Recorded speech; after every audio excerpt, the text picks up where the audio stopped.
السلام علیکم ناظرین، آج جس کتاب کی تعریف کے ساتھ آپ کی خدمت میں حاضر ہوں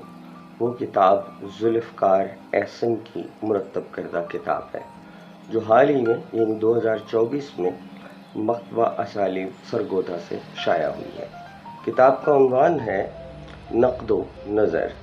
یوسف خالد کی نثری نظمیں نامور ناقدین کی نظر میں۔ ذوالفقار احسن صاحب کا تعلق بھی جس طرح کہ یوسف خالد سرگودا سے تعلق رکھتے ہیں، تو ذوالفقار احسن کا تعلق بھی سرگودا کی سرزمین سے ہے، اور ان کا خاص حوالہ ان کا ادبی میگزین اسالیب ہے۔ لیکن اس کے علاوہ وہ مختلف اور دلچسپیاں بھی رکھتے ہیں، جیسے شاعر ہیں، اچھے نقاد ہیں، کتابیں مرتب کرتے رہتے ہیں، ایک پبلشنگ کا ادارہ اسالیب کے نام سے چلاتے ہیں۔ ان کا ابھی تک جو ادبی سرمایہ ہے وہ خاصا وسیع ہے، اور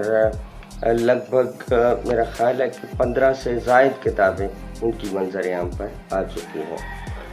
ان میں سب سے پہلی جو کتاب ہے میرے ذہن میں وہ نقوش سرگودا ہے، جو 2002 میں پہلی بار منظر عام پر آئی تھی۔ اس کے بعد خوشبو ہے کہ تم ہو، یہ ان کا شعری مجموعہ تھا جو 2004 میں منظر عام پر آیا تھا۔ پھر شکیب جلالی کے حوالے سے انہوں نے کام کیا اور اس میں اپنی ایک خاص پہچان بنائی، جیسے شکیب جلالی فن اور شخصیت، یہ 2007 میں نقش گر پبلیکیشن راول پنڈی نے ان کی کتاب شائع کی تھی۔ اس کے بعد شکیب جلالی ایک مطالعہ، یہ بھی تنقید اور تحقیق پر ان کی کتاب ہے جو 2009 میں منظر عام پر آئی تھی۔ اس کے بعد پھر ایک طویل سفر ہے جس میں تنقیدی افق اور طلعت شہزاد فن اور شخصیت، انور صدیق کے خوابیدہ افسانے، ہارون الرشید تبسم شخصیت اور فن، شکیب جلالی ایک مطالعہ، خواجہ اعجاز احمد بحیثیت افسانہ نگار، غلام عباس کے 15 افسانے، اسی طرح نظمیاتی مطالعے بھی ان کی کتاب آئی، اور پھر ڈاکٹر وزیر آغا کی 15 نظمیں تجزیاتی مطالعے کے عنوان سے بھی ان کی پچھلے سال ایک کتاب آ چکی ہے۔ اسی طرح اور بہت ساری ان کی کاوشیں ہیں ادب کے حوالے سے جو مسلسل جاری و ساری ہیں۔ سو حال ہی میں انہوں نے پروفیسر یوسف خالد کی نثری نظموں پر نامور ناقدین نے جو آراء دی ہیں ان کو ایک جگہ یکجا کر کے انہوں نے شائع کیا، جس سے پروفیسر یوسف خالد کی نثری نظم کو سمجھنے میں ہمیں مدد ملتی ہے۔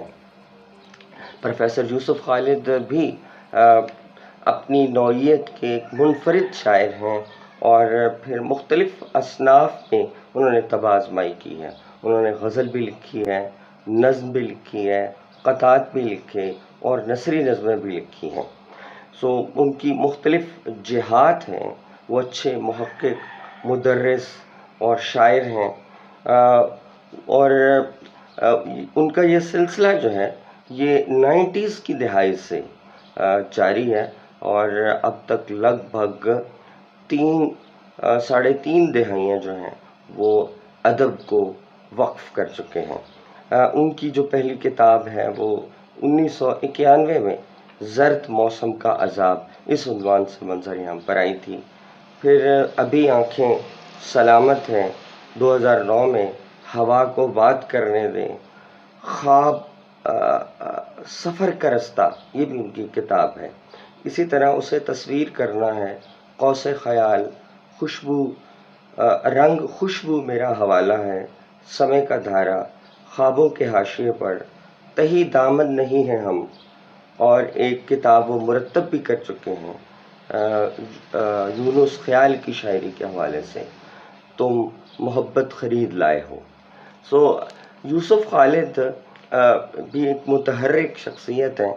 اور دونوں کے درمیان، ذوالفقار احمد کے درمیان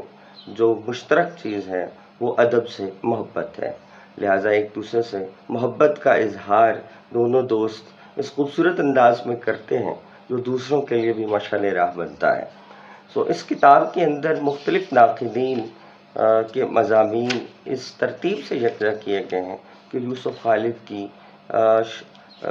متنوع شعری جہاد جو ہیں وہ ہمارے سامنے آتی ہیں۔ ان مضامین کو پڑھنے سے یہ تاثر بنتا ہے کہ یوسف خالد نے اپنی نثری نظم کے اندر مختلف جو موضوعات ہیں وہ سموئے ہیں، اور ناقدین نے ان کے مختلف پہلوؤں کو اپنے اپنے انداز سے دیکھنے کی کوشش کی ہے۔ ان کی نظم کا رومانوی حوالہ، ان کی نظم کا سماجی حوالہ، ان کی نظم کا ثقافتی حوالہ، ان کی نظم کا تاریخی حوالہ، پھر اسی طرح انہوں نے اپنے ماحول سے جو مطابقت اختیار کی ہے، ماحولیاتی تناظر میں جو تنقید کا ایک نیا دبستان ابھر کر سامنے آئے، اس حوالے سے بھی یوسف خالد کی نظموں کو دیکھنے کی کوشش کی ہے۔ جن ناقدین نے ان پر طبع آزمائی کی یا مضامین لکھے، ان میں سے چند ایک کا نام میں آپ کے سامنے آپ کی دلچسپی کے لیے رکھ دیتا ہوں۔ اس کتاب کے اندر طارق ہاشمی صاحب کا مضمون شامل ہے، ڈاکٹر روش ندیم، ڈاکٹر یونس خیال، ڈاکٹر نظر جاوید، ڈاکٹر وحید احمد، ڈاکٹر سمیرہ اکبر، ڈاکٹر شاکر کنڈان، ڈاکٹر ہارون رشید تبسم، ڈاکٹر سکندر حیات میکن، ارشد نعیم، شیر زمان راشد، علی صابر رضوی، نجمہ منصور، ڈاکٹر عابد خورشید کے مضامین اس کتاب میں یکجا کیے گئے ہیں۔ آپ اس کتاب کو پڑھیں، سمجھیں، اور یوسف خالد کی خاص طور پر وہ لوگ